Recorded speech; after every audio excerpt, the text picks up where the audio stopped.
Mesdames et messieurs, bonsoir et bienvenue sur les ondes de votre chaîne privée Sahel TV. Tout de suite, les titres de ce journal. Un atelier national de diffusion des résultats du projet de rénovation et d'extension de l'indice des prix organisé aujourd'hui par l'Office national des statistiques. Le ministre de la Santé devant le Parlement pour répondre à une question orale sur la fièvre dingue qui sévit dans notre pays. Et nous allons découvrir notre nouvelle rubrique dédiée à l'éducation.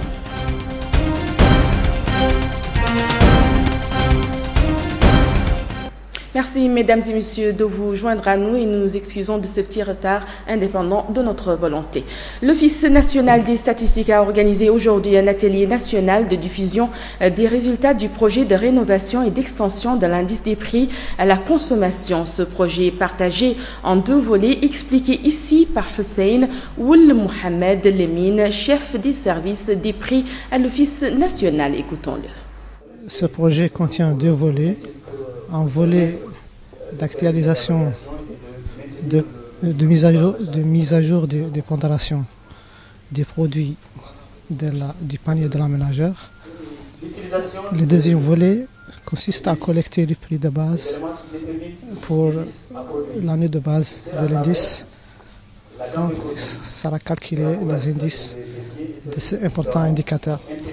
L'indicateur est utilisé pour la mesure de l'inflation. Et il y a deux autres utilisations. Un atelier de sensibilisation et de plaidoyer sur les droits de l'enfant à l'éducation organisé par l'ONG SOS Exclus pour la protection et l'épanouissement de la famille et des personnes vulnérables. L'ONG entend cultiver les principes de la Convention internationale. Mohamed Lemine Seyidi signe le reportage.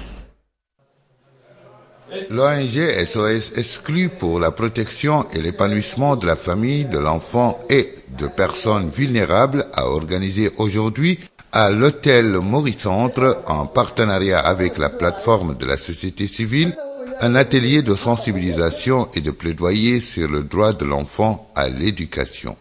L'ONG entend cultiver les principes de la Convention internationale des droits de l'enfant qui est un traité international adopté par l'Assemblée générale des Nations unies le 20 novembre 1989. Ce texte énonce les droits civils, économiques, sociaux et culturels de l'enfant tels que la santé, l'éducation, le droit à la liberté d'expression et à la vie privée. Nous avons organisé cet atelier de sensibilisation et de plaidoyer dans le but de faire un plaidoyer de la loi 2001-054 portant obligation de l'enseignement de tous les enfants âgés de 6 à 14 ans sans distinction de sexe ou de race en Mauritanie afin qu'elle soit appliquée. Des enfants qui sont dehors de l'école, à comprendre des enfants exploités, des filles domestiques, des enfants qui sont en dehors de l'école pour une raison ou pour une autre, et des enfants, bien sûr, si je ne l'ai pas encore dit, des enfants handicapés, et tous les enfants, je le répète, qui sont privés de leur droit à l'éducation. Certaines familles ont encore du mal à accepter d'amener leurs enfants à l'école. Elles ne reconnaissent pas les bienfaits de l'éducation scolaire et préfèrent donc que ces derniers travaillent et contribuent ainsi aux besoins de la famille. En tout cas, pour l'épanouissement harmonieux de sa personnalité, l'enfant doit grandir dans un milieu familial équilibré pour lui assurer un climat de bonheur, d'amour et de compréhension. Merci à vous Mohamed Lemine Seyidi. Toujours à Nouakchott, un autre atelier, celui du réseau des femmes parlementaires de la sous-région qui se sont réunies à Nouakchott 4 jours durant pour dégager un plan stratégique pour le renforcement des capacités des femmes au Parlement. Sur cet atelier qui a pris fin ce jeudi, écoutons Madame Mariam Babassi et Madame Nafissetou Diaby. Ça a été tout un plaisir pour moi de partager l'expérience ivoirienne avec mes sœurs parlementaires mauritaniennes. Et je repars avec celle de la Mauritanie qui a été très enrichissante pour moi. Ces 4 jours durant, nous avons débattu, partagé sur les questions combien intéressantes sur la situation de la femme en Mauritanie, qui nous a fait ressortir cette volonté, cet engagement qui existe pour promouvoir l'égalité de genre dans notre pays.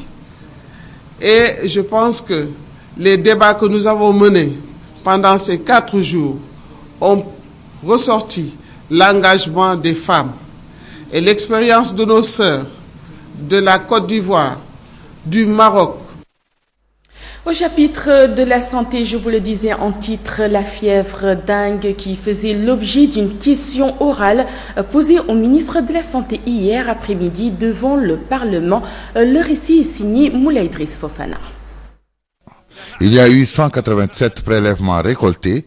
Parmi ces 187 prélèvements, 45 cas de fièvre dengue ont été identifiés avec 0 cas de décès. Il y a eu aussi 35 cas de fièvre de la vallée du Rift. Et parmi ces 35 cas, il y a eu 12 décès et 23 patients rétablis. Des chiffres qui éclairent l'état actuel de la fièvre dengue en Mauritanie et qui sont donnés par Ahmed Ould Jelvoun, ministre de la Santé, qui répondait hier à la question orale qui lui était posée par Mahfoud Ould Jihid, député à l'Assemblée nationale. L'occasion pour le ministre de donner des statistiques fraîches et de parler des mesures de prévention déployées par son département. Il y a 2 ans, elle a frappé les habitants de Tiéret. On l'a alors appelée la fièvre de Tiéret. Puis, ce fut le tour de Arafat. On a alors dit la fièvre de Arafat. Au cours du dernier hivernage, elle a frappé partout à Nouakchott et même à l'intérieur. C'est seulement à ce moment-là qu'elle a été identifiée et reconnue officiellement comme la fièvre dengue. La fièvre dengue est une infection virale transmise par les moustiques et provoquant des syndromes de type grippal qui pourraient évoluer parfois vers des complications potentiellement mortelles. Les derniers mois, l'épidémie de la fièvre dengue s'est accompagnée de quelques cas de fièvre hémorragique, dont celle dite de la vallée du Rift. Il a fallu envoyer à Dakar pour faire identifier les cas par le laboratoire Pasteur. La Mauritanie a depuis acquis les équipements nécessaires pour diagnostiquer ce genre de fièvre. Comme promis dans notre édition d'hier, nous revenons sur l'attribution du marché d'approvisionnement de la Mauritanie en hydrocarbures liquides. Un reportage de Moulay Driss Fofana. Le groupement Adex Oryx a remporté lundi 14 décembre le marché de l'appel d'offres relatif à l'approvisionnement de la Mauritanie en hydrocarbures liquides pour les 2 prochaines années à compter de mi-avril prochain. Une consommation d'environ 850 000 tonnes, dont 60% de gasoil, 35% de fuel, 5% d'essence et de jet. Cet appel d'offres international se chiffre à près de 2 millions de dollars. C'est le russe Ganvor qui a assuré l'approvisionnement pour les 2 années passées. Il a soumissionné en même temps que BB Energy du Liban, Sahara Energy du Nigeria et Adex Oryx, dont on dit qu'il s'agit d'un consortium chinois basé en Suisse. C'est ce dernier trader qui a remporté le marché. Mais pourquoi les grands traders ne sont pas intéressés par ce marché? Vitol, Glencore, Trafigura et Mercuria, les plus gros traders pour l'Afrique, n'ont pas soumissionné pour des raisons liées à l'installation et aux conditions jugées risquées. L'état vétuste des installations à Nouadhibou, où les produits est dépoté, augmente les risques et donc le coût de l'assurance. À Nouakchott, c'est la capacité de stockage qui pose problème. Seulement 68 000 mètres cubes, dont 20 000 pour les stocks de sécurité. À peine donc le tiers de besoins en hydrocarbures pour la zone sud couverte par les dépôts de Nouakchott. L'obligation pour les traders à réserver 68 000 tonnes en stock de sécurité, comme s'ils immobilisaient plus de 60 millions de dollars sans rémunération. Enfin, l'obligation d'avoir une caution de bonne exécution de 10 millions de dollars, difficile à récupérer par les traders. D'ailleurs, sur les 4 dernières années, jamais cette caution n'a été reversée. À cela s'ajoutent toutes les difficultés liées aux procédures de dépôt de dossiers qui coûtent encore. Un reportage signé plutôt par Mohamed Mokhtar El Mokhtar. Ils sont 275 éléments formés par l'Académie navale de Nouadhibou en vue de sévir sous les couleurs des gardes-côtes mauritaniennes.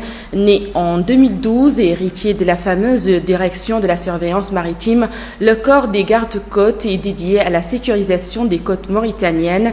Il a pour mission de surveiller les eaux et d'empêcher toute infraction en matière de pêche, de préserver la ressource, de lutter contre l'immigration clandestine. La sortie de cette promotion a été l'occasion pour les ministres des Pêches et celui de la Défense de saluer le nouveau corps et la nouvelle académie, laquelle regroupe l'ensemble des métiers de la mer selon les termes du ministre de la Défense. Dans notre nouvelle rubrique, je vous le disais également en titre, l'éducation, la route pour l'avenir, nous traitons de la réflexion que mène le ministre des Affaires islamiques sur la modernisation de l'enseignement traditionnel en Mauritanie et dont l'atelier de formation vient d'être clôturé après une semaine de travail. Le reportage est signé Memouna Salek.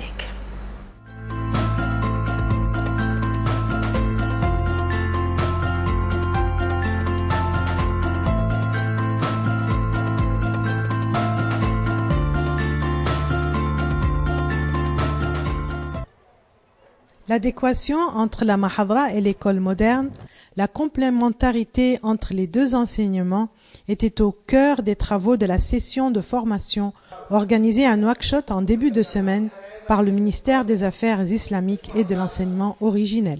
2 jours durant, les experts de l'unité de gestion du projet pilote de complémentarité entre la Mahadra et l'école moderne ont partagé avec les représentants de la société civile leur vision stratégique sur la complémentarité scientifique et pédagogique entre les deux types d'enseignement en Mauritanie.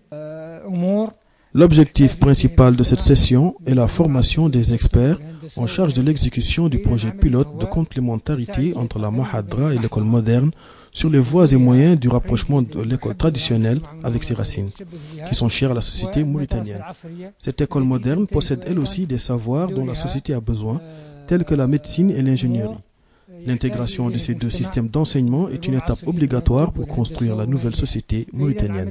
La Mahadra de Mohamed Cheikh Ahmed Ebil Maali n'a pas attendu pour entamer son processus de modernisation. Ses élèves ont accès aux 2 types d'enseignement, le traditionnel avec son kalam, sa tablette et sa méthode de mémorisation, et en seconde phase plus avancée, des cours de théologie sur tableau noir. Je suis enseignant dans cette Mahadra depuis des années. Nous avons commencé notre enseignement traditionnellement dans une mosquée, puis nous avons compris qu'il fallait moderniser notre siège et nos méthodes. Donc, après le passage par la classe traditionnelle, nos apprenants passent par la classe avec tableau noir pour faire la transition avant leur départ. Nous avons remarqué le succès de la méthode car tous nos apprenants sont reçus à Dizéry parmi les meilleurs. La réflexion entamée par le département des affaires islamiques en collaboration avec le ministère de la Culture est accompagnée par la Banque islamique de développement et l'Organisation islamique pour l'éducation, les sciences et la culture ISESCO.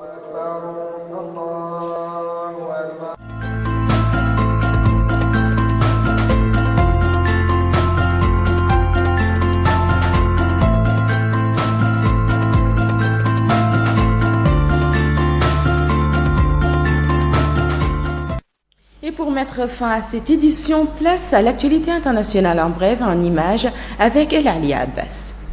Des députés et des hommes politiques libyens ont signé aujourd'hui à Skhira au Maroc un accord élaboré par les Nations Unies pour sortir la Libye du chaos malgré l'objection des 2 parlements rivaux qui l'ont rejeté d'avance. L'accord prévoit la mise en place d'un gouvernement d'union nationale dont les pays occidentaux espèrent qu'il pourra contrer l'influence croissante du groupe terroriste État islamique. Le texte prévoit d'instaurer un conseil présidentiel au début d'une période de transition qui devrait s'achever pour des élections législatives.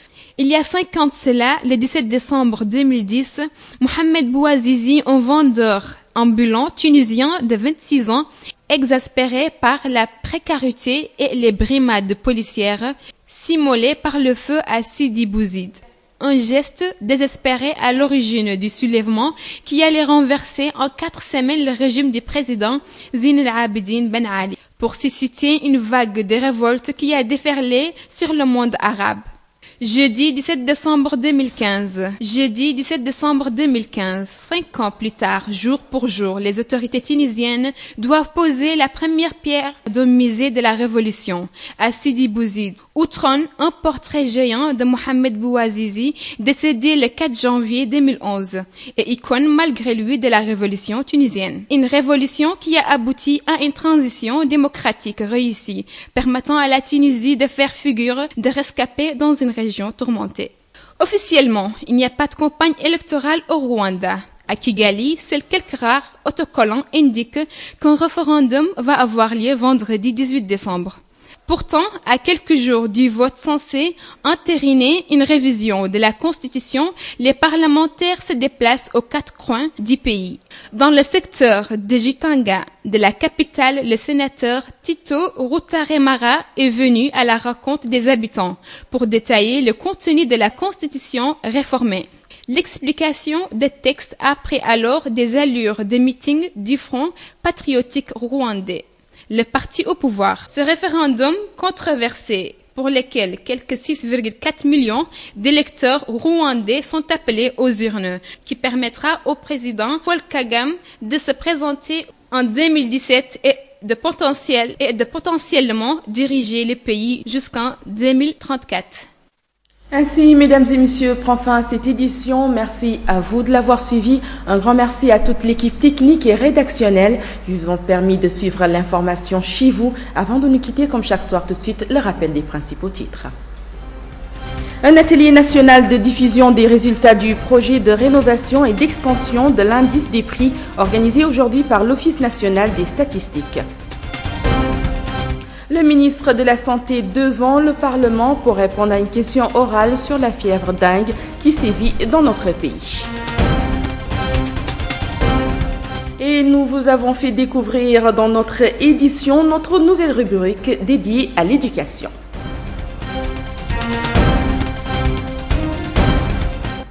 L'information continue sur notre site www.sahel.tv. Passez un excellent moment en compagnie de nos programmes.